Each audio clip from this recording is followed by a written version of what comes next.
আরে যতীন, হ্যাঁ হুজুর বলুন। অনেক দিন তো হলো তোর গিন্নিমা মারা গেল, তাই এবার একটা বিয়ে ফিয়ের ব্যবস্থা কর। কি বলেন হুজুর, এই তো হাতে গোনা 3-4 দিন হলো। 3-4 দিন মানে 3-4 দিনে কত ঘন্টা কত মিনিট তুই জানিস কি কিছু? তুই যা ঘটককে খবর দে আর বল আমি ডেকেছি। ও আমি বুঝতে পেরেছি, আপনার কুড়কুড়ি জেগেছে। আর ঘটককে বলবি একদম কম বয়সী মেয়ে দেখতে, 15 থেকে 20 বছরের মেয়ে দেখতে, বুঝলি? আর এই আমার সম্পত্তি এগুলো কি কি হবে? এগুলো তো পড়েই থাকবে, ওকে দিয়ে দেবো। আচ্ছা হুজুর, আমি গিয়ে ঘটককে গিয়ে বলছি যে আমার হুজুরের জন্য একটা মেয়ে দেখো। একদম কম বয়সী দেখতে বলবি। আচ্ছা হুজুর, তাই হবে, কম বয়সী মেয়ে এবং সুন্দর দেখতে। কর্তামশার এই বুড়ো বয়সে আবার ভিমরিতে জেগেছে, বিয়ে করবে আবার কম বয়সের মেয়ে। ভাবলাম গিন্নিমা টপকে গেছে, সম্পত্তি সব আমার হবে, বুড়োটা বাঁচবেই বা আর কদিন, তারপরে মালও আমার হবে, মেয়ে ছেলেও আমার হবে। এটো খাওয়ার অভ্যাস তো আমার আছেই। এই হতচ্ছাড়া, জি হুজুর। তোকে কখন বলেছি ঘটককে খবর দিতে? তুই এখনো গেলি না? ওখানে দাঁড়িয়ে দাঁড়িয়ে কি ভাবছিস? তোকে না যেতে বলেছি? হুজুর আমি ওটাই ভাবছি যে কম বয়সের মেয়ে আমি কোথায় পাবো। তোকে অত ভাবতে হবে না, তুই যা ঘটককে খবর দে, যা ঘটককে বলবি মেয়ের বাবাকে আমার সঙ্গে দেখা করতে। যা, দূর হ চোখের সামনে দিয়ে। হুজুর আমি এক্ষুনি যাচ্ছি।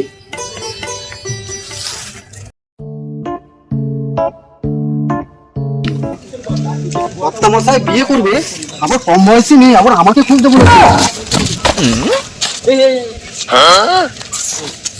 আরে ঘটক মশাই যে, এটা আমার তো।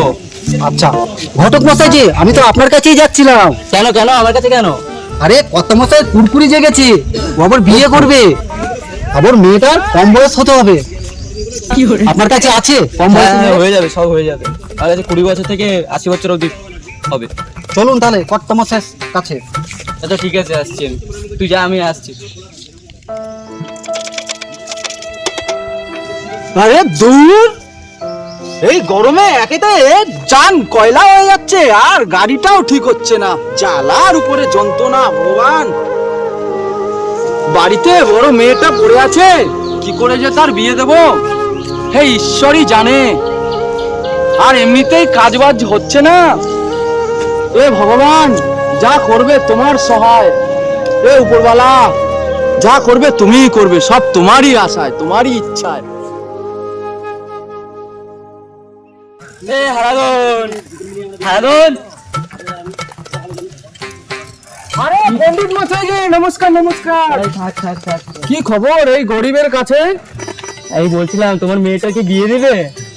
আরে মেয়েটার তো বিয়ে দেব, কিন্তু পাত্র, এই গরিব মানুষের কাছে কে আর সম্বন্ধ নিয়ে আসবে? আমার একটা ভালো সম্বন্ধ আছে, সে কারণে তোমার কাছে আসলাম আমি। আচ্ছা তাহলে কি দেনা পাওনা আছে? আমার দেনা পাওনা কিছুই নেই, তো শুধু 2 মুঠো ভাত পেলেই হবে। আরে পণ্ডিত মশাই, তাহলে পাত্রটাকে? আরে তোমার পাত্র নিয়ে টেনশন করতে হবে না, ঠিক আছে? ওপারে খগেন জমিদার আছে না, হ্যাঁ হ্যাঁ ওই হ্যাঁ খগেন হ্যাঁ। জমিদারের সঙ্গে। আচ্ছা আচ্ছা, আমার কোনো আপত্তি নেই, আপনি সব ব্যবস্থা করুন। আচ্ছা ঠিক আছে, আমি ওটা করে নেবো, ঠিক আছে? আচ্ছা আচ্ছা আচ্ছা হ্যাঁ, আচ্ছা। বৈকাল বেলায় আমার সঙ্গে দেখা করো একটু।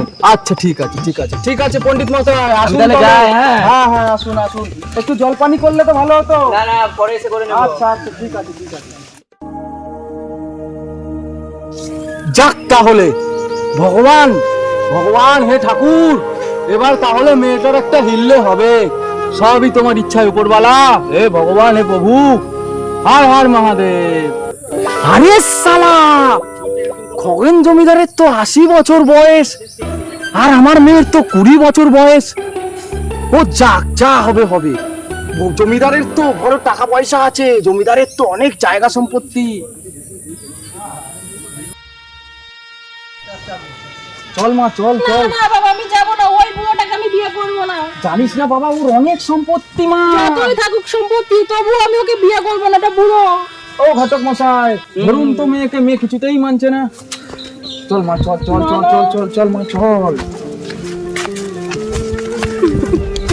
ভালো থাকবি মা, ওর অনেক টাকা পয়সা মা, তুই কেন জানিস না মা। চল চল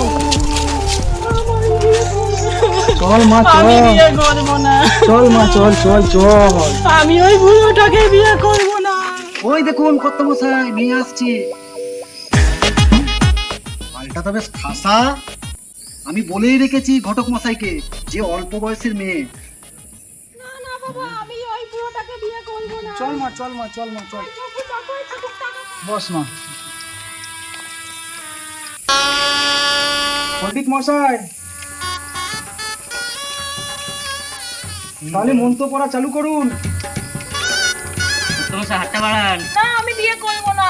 না না মা, রাখ মা। এই বুড়োটাকে বিয়ে বিয়ে করুন, আমি আছি তো। নিন নিন, চালু করুন তাড়াতাড়ি মন্ত্র। জাগে বিষ্ণু ভাস পরে শুক্লা পক্ষে, এই খগেন জমিদারের সঙ্গে এই নয়নের পাত্রীর মেয়ের এই শুভ বিবাহ সম্পন্ন হলো। ওম নমো বিষ্ণু, ওম নমো বিষ্ণু, ওম নমো বিষ্ণু নম। চলো গিন্নি, কি করে? চলো চলো গিন্নি, এখান থেকেই নেমে পড়ো।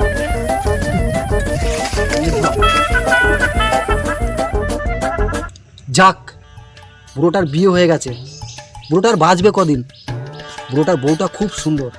কদিন পরে বেচারা মারা যাবে, সম্পত্তিও আমার হবে, বুড়োর বউটাও আমার হবে। আর এটো খাওয়া অভ্যাস তো আমার আছেই।